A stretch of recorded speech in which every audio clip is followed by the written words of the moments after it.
misbehavior. The aunt showed all the dead girl's things to Violet, and it became clear to her, as it was to me, that this niece had been hard-headed as well as sly.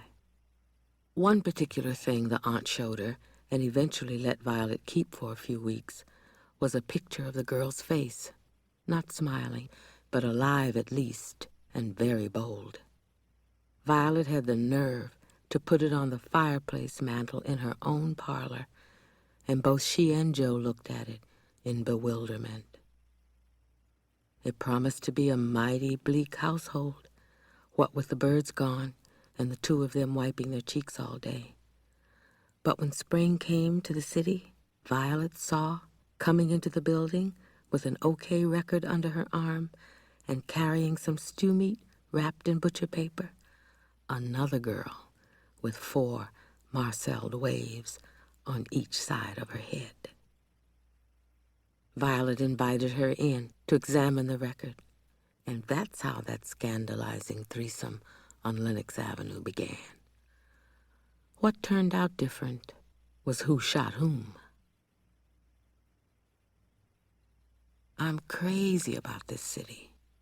Daylight slants like a razor, cutting the buildings in half. In the top half, I see looking faces, and it's not easy to tell which are people, which the work of stonemasons. Below is shadow, where any blasé thing takes place. Clarinets and lovemaking, fists and the voices of sorrowful women.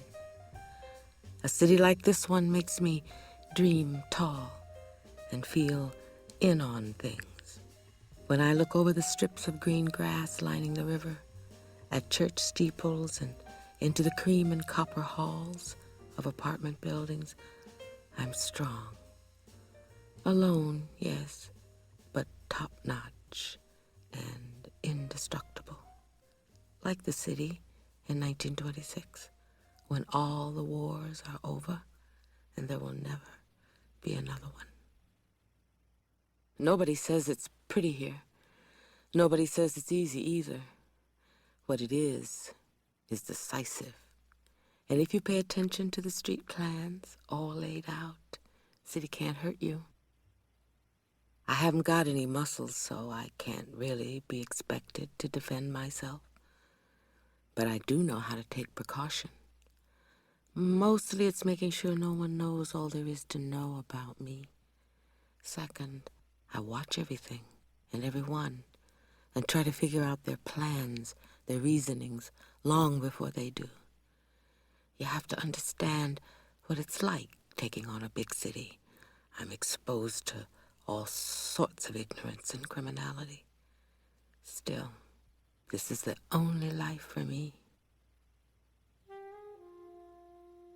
Armistice was 8 years old the winter Violet disrupted the funeral, and veterans on 7th Avenue were wearing their Army-issue greatcoats because nothing they can pay for is as sturdy or hides so well what they had boasted of in 1919.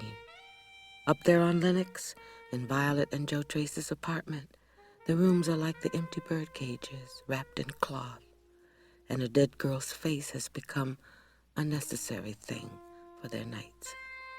They each take turns to throw off the bed covers, rise up from the sagging mattress and tiptoe over cold linoleum into the parlor to gaze at what seems like the only living presence in the house, the photograph of a bold, unsmiling girl staring from the mantelpiece.